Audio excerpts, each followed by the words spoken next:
எனது ஊர் புலனறுவை. ஆஹ் உங்கள் ஊர் என்ன? எனது ஊர் யாழ்ப்பாணத்தில் உடுப்பிட்டி.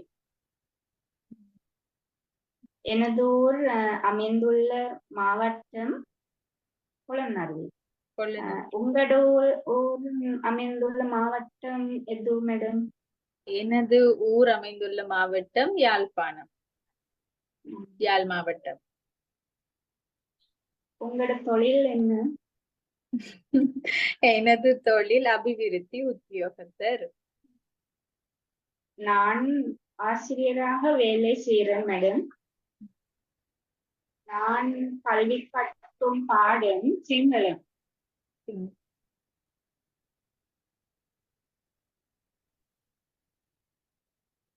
சொல்லுங்க.